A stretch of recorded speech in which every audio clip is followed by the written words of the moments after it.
Our next speaker is Peter Mabbutt. Peter is the president of the British Society of Clinical Hypnosis and a fellow of the National Council of Psychotherapists. He is also head of academics for the LSCCH in the UK and LCCH Asia. He's been practicing and teaching hypnotherapy since the mid-1990s, having moved from a career as a researcher in psychopharmacology at Guy's Hospital in London. Working with all aspects of hypnotherapy, Peter has a particular interest in pain management, trauma, and the mind-body connection, as with psychoneuroimmunology. He also treats those presenting with relationship issues and has a focus on the often overlooked psychological challenges faced by men. Peter has developed, evolved, and written many courses in clinical hypnotherapy that have been delivered worldwide. He has written an MSc course in clinical hypnotherapy that was run by a leading British university, for which he was the program leader. He's been instrumental in setting up hypnotherapy, pain management clinic, and pain research programs at the University of Malay Hospital, Kuala Lumpur. Peter is also a consultant for the hypnotherapy unit at the Pantai Hospital in Kuala Lumpur. He regularly lectures to the international medical community on the use of hypnosis and is frequently invited to speak at conferences around the world. The title of his talk is Trapped at Home, Domestic Abuse. Thank you. Thank you, Tom. Thank you very much. And hello, everyone. Nice to see you again today. And the subject of my talk today is, unfortunately, the subject matter cannot be taught in a very light way. It is quite a demanding subject. It's one that is kind of pushed underneath the carpet, so to speak, quite often, simply because I think people are a little bit nervous about talking about it. And we don't want to think about the subject of abuse in the family. And so what I'm going to do is I'm going to go a little bit over, give you a nice overview of what is, we think, happening in the world at the moment with regards to COVID, the rising levels of abuse that we're receiving or we're seeing. We'll have a little look at finding out a little bit about what some of the potential indicators are for this type of abuse, and some very careful putting in some careful boundaries and some advice about not being too enthusiastic in labeling people as being abused. But also we'll also look at the very end a little bit about the recommendations that are coming out with regard to how we can improve the amount of people stepping forward to being able to treat people suffering from this increase in abuse. Now, the one thing that I think we're all very aware of is that domestic abuse is a global pandemic. It's something that prior to the COVID pandemic, it's always been there, it's been out there. People have been suffering from this type of violence in the broadest term. And it is something that is unfortunately never going to go away. Statistics are showing that 1 in 3 women are victims of domestic abuse. The World Health Organization has put that statistic there for us. And rightly so, we're focusing on women, but also we do have to have that understanding of what's happening to men in these situations. Men are also kind of pushed to one side a little bit with regards to domestic abuse. And recent statistics are now kind of showing and kind of indicating that there are an equal number of men who are victims of domestic abuse too. More men are coming forward and disclosing that they have been the victim of some form of domestic violence in their life. Now, what I think we need to do at some point, not in this talk, is explore perhaps why men have been so reticent in coming forward. And as I say, that's something for another time. But we do know when we're looking at the pandemic that all types of family violence have increased. And what we mean by family violence, obviously we're talking about the physical aspect of it. It is what most people think of as family violence. The name implies hitting somebody in that sort of way, but it also encompasses, the term encompasses other elements, the sexual element, the sexual abusive element. It also encompasses the psychological abuse, a very insidious way of hurting somebody that is just as damaging, as you probably are all aware, as sexual abuse and physical abuse as well. But there's also the element that people sometimes don't consider family violence, and that is the economic abuse, the restriction of money, of prohibiting somebody from exercising their ability to buy things and to buy things that might be of pleasure for themselves. And another area, obviously, this will incorporate child abuse, but we don't often recognize that abuse can also be perpetrated by children. And within this experience of increase in all types of violence during the pandemic, we are aware that abuse by children is there as well. Now, the levels that we've been seeing globally, these have been estimated based on several studies that have been looking at the number of people calling domestic violence services. And it kind of, you look at the percentages, or the percentage increase that's coming from that, it does show some fairly disturbing numbers. In Europe, we've been seeing a 31% increase in calls to domestic violence services. So that is extrapolated to say, well, there's probably a 31% increase in domestic violence going on anyway. In Southeast Asia, we're seeing a 33% increase. In Australia and New Zealand, 30% increase, and a similar one in the USA and Canada. And what disturbingly that's showing is that this percentage of around about 30% is a global phenomena. And if you look in Africa and other regions of the world, you see a very similar amount of increase happening there. Now, interestingly, I think for us, globally, we are seeing a decrease in non-domestic crime and non-domestic violence during the pandemic. And it might be a case of, oh, right, well, it's rather obvious people are not going outside and they're not able to be outside during lockdown, etc. So, of course, crime is coming down.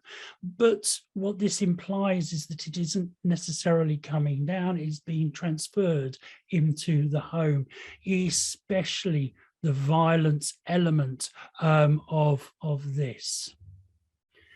And we also need to remember, very much remember, that the increase is irrespective of gender identity, of sexual orientation, of age, as I said before, with children, and also religion and many other factors. It's a global across-the-board trend that people are experiencing and that we as therapists will be seeing within our own therapy rooms. So why perhaps is domestic violence increasing? And there are many different factors that are being hinted at as being part of this. The first one is the potential for isolation. With isolation, where you are taken away from your social structure, you're taken out of your social interactions with the world outside, that tends to focus people on loneliness, but also frustration, increased tension because they're not able to meet people. Their external needs of social interaction and physical social interaction, seeing somebody face to face, not necessarily on Zoom, that is creating the tensions, which if you look at certain people who have a predisposition towards violence, their level of tolerance is very quickly reached and it goes over, and that's bang when they start to come out with hitting people or being emotionally abusive or anything else. And as part of this, and separate to this, I would also say, is we've got increased alcohol consumption. Again, this magic 30% comes in. There's been a 36% increase in alcohol sales. And again, this is a global increase that's being that's basically being hinted at here, or it's being stated at here. Now, we need to remember what alcohol is. Yes, it's a nice drink, a nice Rioja or whatever your drink is that you like is. It's nice, it has a flavor, but it has alcohol in it. Alcohol is a disinhibitor. That's the one thing. That's why when you go into a pub or a bar or a social event where alcohol's on sale, early on everyone's buzzing because they've had a couple of drinks. Disinhibition occurs. However, for those with a violent tendency or those who are adversely affected by alcohol consumption that produces a violent outbursts, that is when that then triggers the domestic abuse at home to partners, to children, or perhaps teenagers to their parents or siblings. So you've got those two factors coming into play. Likewise, you've got a whole arena of other substances being abused. This went up as well, around about the 30% rate. But what we're looking at here is typically the types of drugs of abuse that will cause violence are the stimulants, those that start to stimulate your brain, potential rise in adrenaline and other brain areas involved in stimulation, might go to the amygdala, which causes aggression. But what we're seeing here is that it is triggering these violent outbursts against family members. And with the hallucinogens, if you're having a bad trip, then you might just lash out anyway. We had furlough schemes here and across the world where basically the governments were saying, right, or companies were saying, we can't afford to pay you. The governments were paying a percentage of their wages, but they were told they couldn't work. So with furlough schemes, what you find is people are taken away from part of their personal identity as a working person, as a provider within the family, irrespective of gender and gender identity. And that can lead to frustrations being built up as well. You've got the element that clicks back with the isolation. You're no longer seeing your work colleagues, you've not got the break from the family members and so on. And also you're lacking identity as a person who works. So that element is clicking in as well. Within this as well, we've also got the next step on, which was the sudden unemployment many people faced when their jobs were no longer able to be viable. And so they lost their employment, lost their identity, and then unfortunately lost their financial ability to cope. And so financial concerns, unemployment issues, and so on build up the stresses and creates the right melting pot for lashing out if you're a violent person or have a predisposition to that type of violence of whatever type. And also for the survivor or the victim of violence, there's the reduced ability to get help because of these movement control orders, because of the lockdowns. You might be able to get an element of help through going to seeing a therapist online, but if you are trapped with your violent partner, that might be a challenge for that person. So they weren't able to get out of the house. They weren't able to necessarily go to refuges and so on. So they were, in essence, trapped inside with their abuser. And of course, a basic social element that, can fit in with isolation. When somebody's isolated and then they meet people, they can be aggressive. You see this in animals as this is a very primitive, let's sort out our hierarchy within our social setting. But also it's a very well-known fact, group people together in small confined spaces, frustrations occur, and they then tend to lash out in violence. And we see this perhaps in homes where there is a large family in a small environment, a small flat or a small house, certainly where there may not be an access to outside within it. So that can push up that level of aggression that people are experiencing. And we mustn't forget coercive control. COVID and the pandemic became a perfect environment, so to speak, for coercive abusers, people who are using emotional abuse in order to control. We've got to remember emotional abusers, and all abusers to a certain extent, will use the violence to be able to control somebody's actions. For the emotional abuser, the coercive control abuse, and coercive basically means it's not very overt things that are going on. It's very covert, it's almost in the background.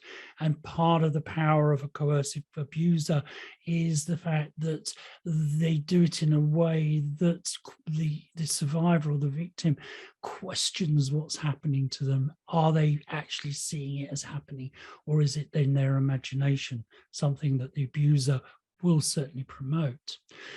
But you've got to remember, part of the abuser's role within this is to cut off everybody. So we get containment. You get the fear that's engendered by the abuser, which then controls the person who's the victim. And they use the threat of contagion to keep those people far, far away from their support systems, family, friends, etc. So identifying the people who may be at risk, and quickly go through this for you. Now, the things I want you to just bear in mind as I look here, these are pointers only. They're part of a picture that we need to look at in an objective perspective. So they are part of that picture. They are not there for you to make assumptions about the existence of trauma. So a person's presenting, they may not have said anything to you, but some of these pointers are coming up. They might be indicators that trauma is present, but they might not. We need to remember that these indicators may have many different explanations as to their origin. This is giving us a picture, an overall view of the client for our understanding. And a reminder, only work with trauma with client insight and consent. So elements that we might be seeing: becoming reticent to talk about their partner for whatever reason. If you're questioning them a bit about their partner and they don't want to talk about it, there may be a good reason why, but there may also be the reason that they are under coercive, or they are under some form of abusive relationship. Talking about their partner, they may present as being fearful or nervous. You might find them avoiding social and other engagements during lockdown. You might find that presents with avoiding Zoom meetings and Zoom groups, etc. He might reply, or they might start reporting a lack of financial control in their relationships.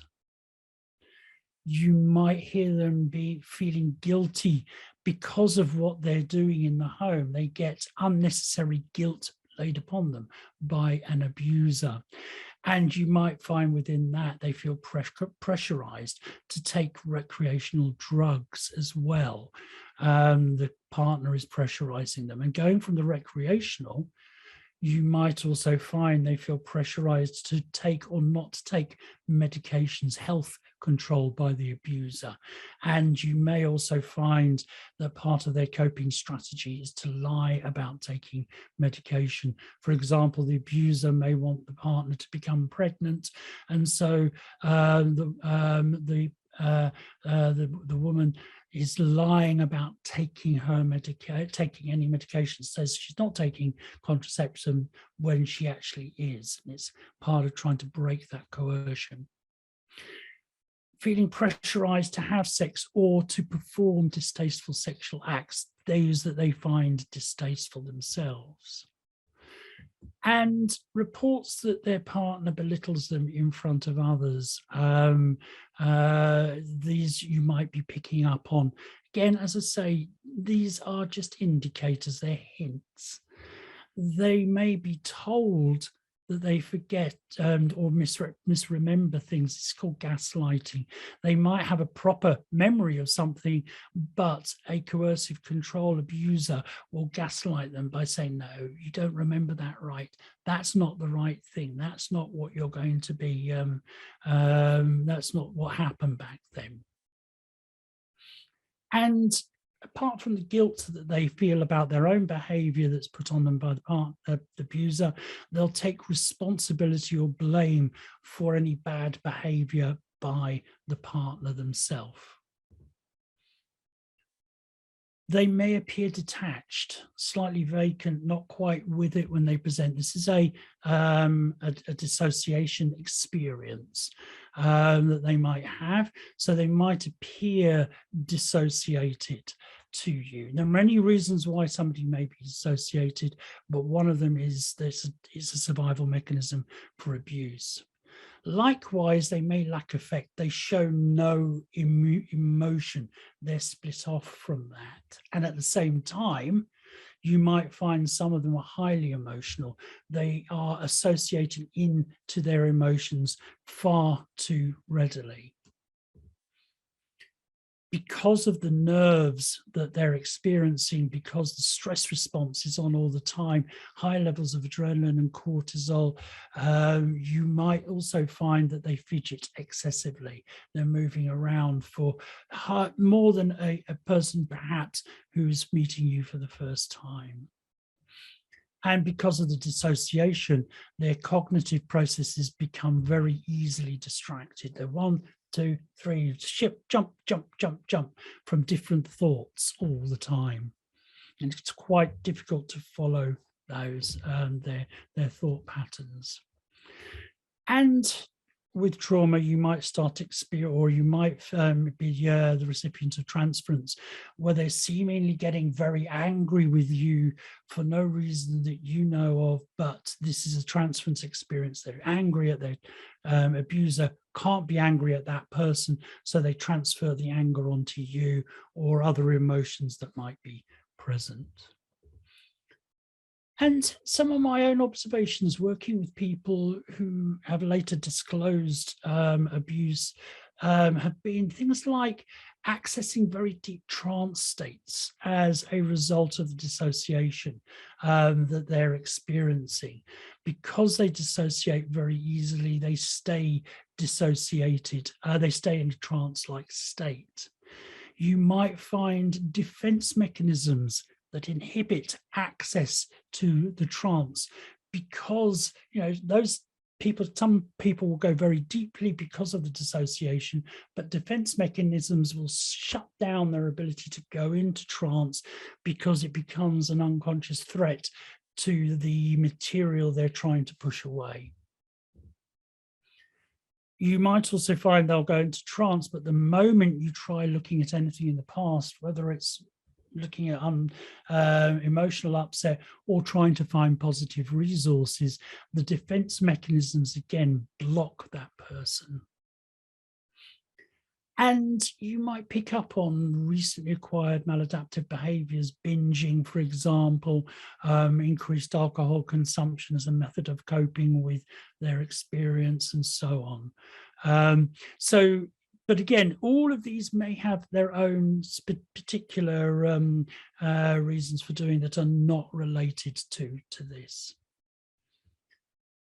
And quite quickly, should you address your concerns with your client? Well, first and foremost, if there are minors involved, just prioritize any safeguarding concerns at all that you may have. The minor's safety is always going to be paramount in this. If there is a safeguarding issue, then you need to follow the recommendations and the law as it stands with regard to your area of the world. If you are going to gently inquire, we don't overtly inquire, you just use meta-model questions, very gentle meta-modeling, peeling away the layers of meaning, what they're talking about. And also very open-ended in your questioning. You don't ever want to use leading questions. You don't want to create an issue accidentally where an issue does not exist. And likewise, don't interrogate somebody if they're not comfortable with a line of questioning. Just avoid going down that route, because if you do interrogate, this perpetuates the abuse. And never ask if they are being abused. That's a big no-no. If they haven't disclosed anything and you ask them, you'll probably find A, you'll break rapport, B, bang, the defense mechanisms will shut you out.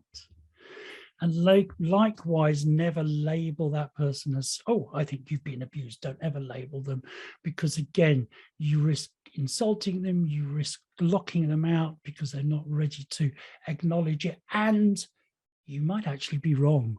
So just bear that one in mind.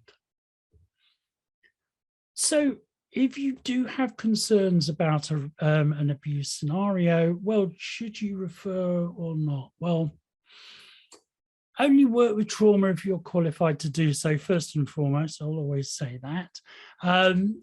But only refer on, I would recommend, if your client wants to work on acknowledged trauma and you don't have the skill set to do so. You know, again, goes to that area here. If the client doesn't want to, if the client's not acknowledged or disclosed, then the thing to remember here is, if it's present, it can take time to be acknowledged by the client. And whether you are able to treat trauma or not, the rapport that you have with your client can help this process of uncovering. If it comes up and you're not able to treat, then refer that client on. And remember, where there is only suspicion, there may not be trauma. And as always, the coda here is, if in doubt, no matter how well qualified or experienced you are, seek clinical supervision.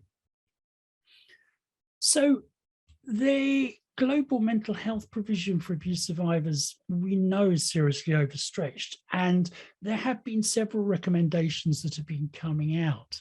One, there's been a big call for more technology-based solutions to help alleviate this pressure for the abuse survivors and alleviate the pressure on the healthcare systems.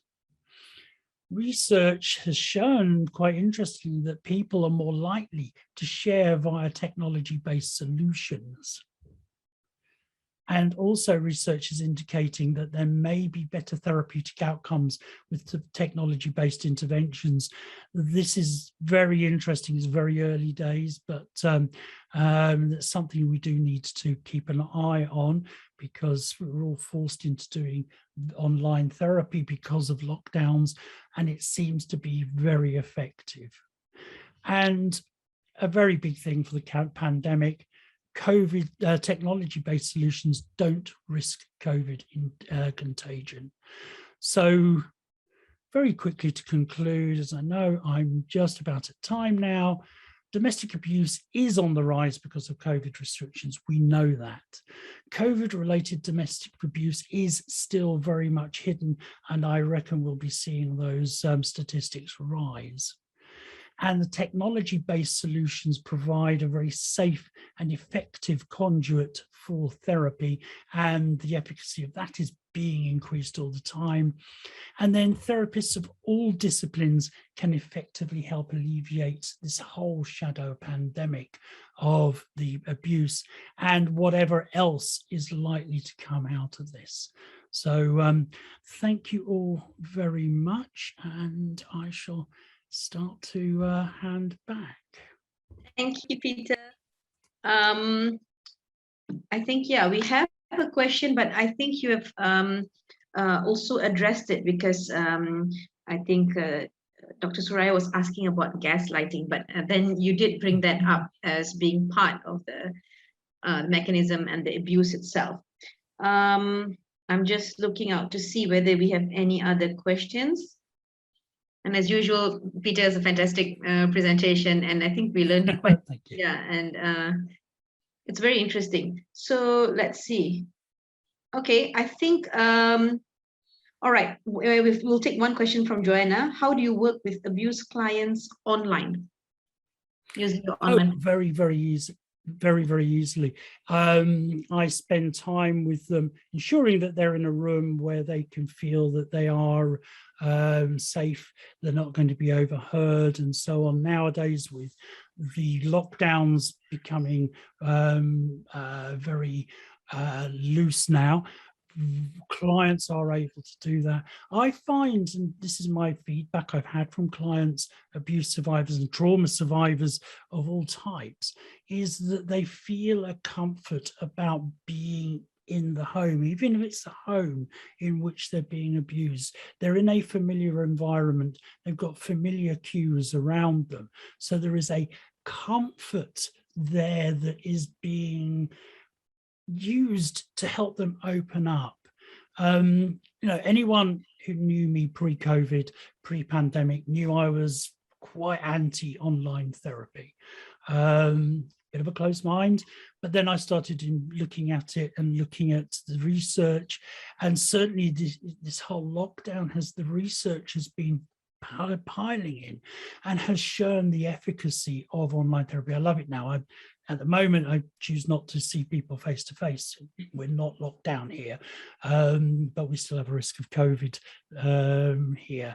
Now, what I like to do is seeing them online. We have that ability to I still make the rapport. I work with them in exactly the same way as I would always work with the client face to face.